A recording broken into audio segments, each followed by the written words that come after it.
Hey guys, welcome back to Eternal Engineer Solutions. நீங்கள் பார்த்துட்டு இருக்கிறது web application development video series. And இந்த வீடியோவில் வந்து நாம டிஃபைன் பண்ண ஃபங்க்ஷன்ஸ் வச்சு எப்படி நம்மளோட டேட்டா பேஸில் டேட்டாவை ஆட் பண்ண போகிறோம் அப்படிங்கிறத பார்க்க போகிறோம். வித்தவுட் எனி டிலே நம்ம வீடியோக்குள்ளே போகலாம் வாங்க.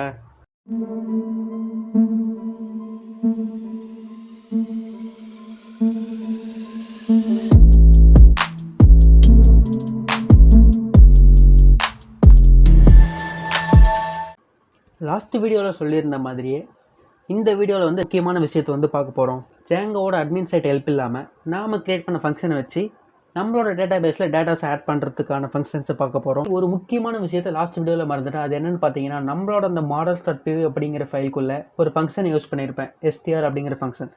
இந்த ஃபங்க்ஷனோட பர்பஸ் என்னென்னு பார்த்தீங்கன்னா, நம்மளோட அந்த டேபிள்ஸ், ப்ராடக்ட் கேட்டகரி, ப்ராடக்ட் இந்த மாதிரி இருக்கக்கூடிய டேபிள்ஸில் ஒவ்வொரு டேட்டா ஆப்ஜெக்ட்டும் இருக்கும். அந்த ஆப்ஜெக்டோட நேம் வந்து எந்த மாதிரி காமிக்கணும் அப்படிங்கிறத இது டிசைட் பண்ணுது.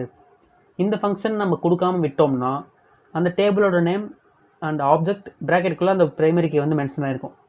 நீங்கள் இந்த டேட்டா பேஸை க்ரியேட் பண்ண வீடியோவை பார்த்துருந்தீங்கன்னா உங்களுக்கே தெரியும். ப்ராடக்ட் கேட்டகரியில் நான் ஒரு டேட்டாவை ஆட் பண்ணனா product category space object and ப்ராக்கெட்டுக்குள்ளே அதோட ப்ரைமரி கீயை வந்து அதோட நேமாக ரிட்டர்ன் பண்ணியிருக்கோம். பட் லாஸ்ட் வீடியோ அந்த list view and detail view create பண்ணும்போது அதோட நேம் பார்த்தீங்கன்னா கேட்டகரி நேமுன்னு நான் ரிட்டர்ன் பண்ணதுனால மெடிசன் அப்படிங்கிற கேட்டகரி நான் க்ரியேட் பண்ணேன்னா மெடிசன் அப்படின்னே காமிச்சிருக்கும்.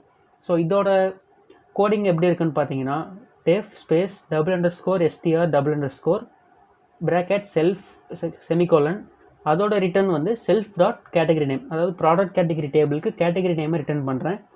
அதே மாதிரி ப்ராடக்ட் டேபிளில் ப்ராடக்ட் நேமை வந்து ஆப்ஜெக்ட்டுக்கான நேமாக ரிட்டர்ன் பண்ணுறேன். அதே மாதிரி இந்த பில்லுக்கான டேபிளோட ரிட்டர்னிங் வந்து கஸ்டமர் நேமாக நான் ரிட்டர்ன் பண்ணியிருக்கேன்.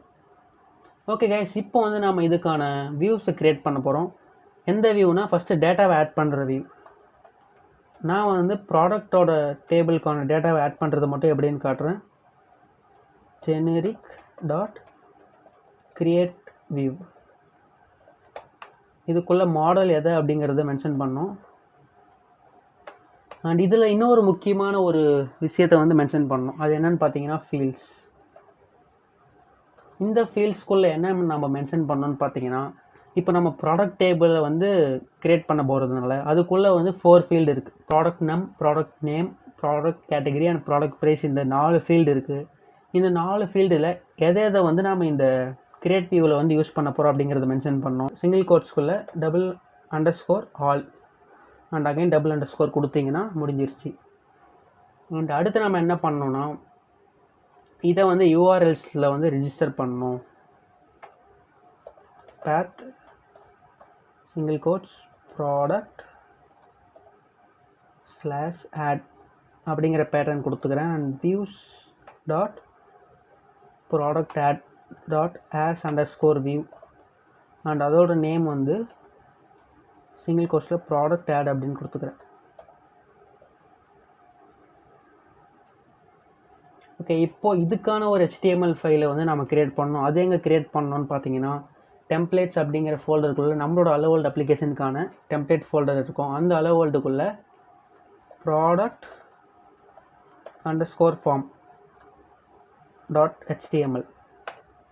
ஸோ நம்ம என்ன டேபிள் யூஸ் பண்ணுறோமோ அந்த டேபிள், அண்ட் அது கிரியேட் வியூவாக இருந்தால் _formனு கொடுக்கணும். லிஸ்ட் வியூவாக இருந்தால் _list அண்ட் டீட்டெயில் வியூவாக இருந்தால் _detailed கொடுத்து அதோட HTML ஃபைலை க்ரியேட் பண்ணணும். இதுக்குள்ளே வந்து நாம் ஒரு ஃபார்மை க்ரியேட் பண்ண போகிறோம். ஃபார்ம் அண்ட் அதோட ஆக்ஷன் வந்து எம்டியாக விட்டுக்கோங்க. மெத்தட் வந்து போஸ்ட்டுன்னு இருக்கணும். அண்ட் அதுக்குள்ளே கர்லி பிரேசஸ் மாடுலோ CSRF_token. எதுக்காக இந்த CSRF டோக்கன் அப்படிங்கிறது பார்த்தீங்கன்னா, செக்யூரிட்டி பர்பஸ்க்காக. உள்ளே வந்து ஒரு டேபிள் க்ரியேட் பண்ணிக்கோங்க. அதுக்குள்ளே $_ form .as_table அப்படின்னு கொடுத்துக்கோங்க. அண்ட் அந்த டேபிள் கீழே வந்து ஒரு இன்புட் டைப், அதோட டைப் வந்து சப்மிட்டுன்னு எடுத்துக்கிறேன். அண்ட் அதோட வேல்யூ வந்து ஆட் அப்படின்னு கொடுத்துக்கிறேன். ஓகே, இதுக்கான ஃபங்க்ஷனை க்ரியேட் பண்ணியாச்சு. அதுக்கான HTML ஃபைலையும் நம்மளோட அலோவல்டு அப்ளிகேஷனில் க்ரியேட் பண்ணியாச்சு. அண்ட் அதோட URL ரிஜிஸ்டர் பண்ணியாச்சு. இப்போ நம்மளோட அந்த அப்ளிகேஷனை ரன் பண்ண போகிறேன்.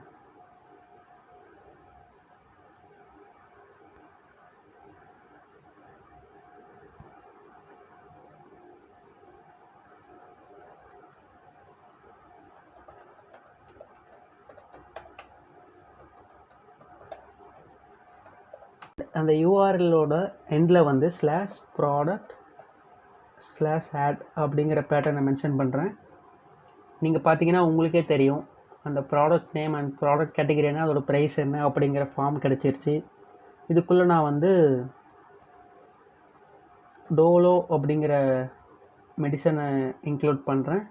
அண்ட் அதோட ப்ரைஸ் வந்து 65.72 அப்படின்னு கொடுத்துக்கிறேன். ஆட் கொடுத்தோன்னா ஆட் ஆகி அதோட டீட்டெயில் ரிவ்யூ கிடச்சிருச்சு. ஓகே கைஸ், நம்ம டேட்டாவை வந்து ஆட் பண்ணிட்டோம். இப்போது நாம் க்ரியேட் பண்ண ஃபங்க்ஷன் வச்சு எப்படி டேட்டாவை வந்து ஆட் பண்ணுறது அப்படிங்கிறத பார்த்தோம். ஓகே கைஸ், நான் வந்து ஜாங்கோ ஃப்ரண்ட் எண்டோட எப்படி இன்டெகிரேட் பண்ணுறது அப்படிங்கிறத பற்றி மட்டும் தான் சொல்லியிருந்தேன். இன்கேஸ் உங்களோட ஃப்ரண்ட் எண்ட் வந்து இதோட லுக்காக வேணும் அப்படின்னா அதுக்கான HTML டெம்ப்ளேட்ஸை சர்ச் பண்ணி அதை ஸ்டடி பண்ணுங்கள். நம்மளோட எட்டர்னல் இன்ஜினியர் சொல்யூஷன்ஸ்லேயே வந்து HTML-க்கான டுட்டோரியல் வீடியோ சீரிஸ் வந்துட்டுருக்கு. அதோட லிங்க்கை வந்து டிஸ்கிரிப்ஷனில் கொடுத்துருக்கேன், அதையும் ஃபாலோ பண்ணிக்கோங்க. அண்ட் இந்த வீடியோவில் வந்து நம்மளோட டேட்டா பேஸில் டேட்டாவை எப்படி ஆட் பண்ணுறது அப்படிங்கிறத ஃபங்க்ஷன் பார்த்தோம். அண்ட் அது உங்களுக்கு புரிஞ்சிருக்கும்னு நம்புகிறேன். இந்த வீடியோ உங்களுக்கு பிடிச்சிருந்தா லைக் பண்ணுங்கள், உங்களோட ஃப்ரெண்ட்ஸுக்கு ஷேர் பண்ணுங்கள். இதே மாதிரி இன்னும் நிறைய யூஸ்ஃபுல்லான வீடியோஸ்க்கு எட்டர்னல் இன்ஜினியர் சொல்யூஷன் சேனலுக்கு சப்ஸ்கிரைப் பண்ணுங்கள். இந்த அப்ளிகேஷன் பில்ட் பண்ணக்கூடிய ப்ராசஸ்லையோ இல்லை இந்த வீடியோஸ் பற்றின சஜஷன்ஸ் ஏதாவது இருந்தாலும் மறக்காமல் கமெண்ட்டில் மென்ஷன் பண்ணுங்கள். இதே மாதிரி இன்னொரு யூஸ்ஃபுல்லான வீடியோஸில் உங்களை சந்திக்கிறேன். அது வரைக்கும் ta ta, bye bye, see you.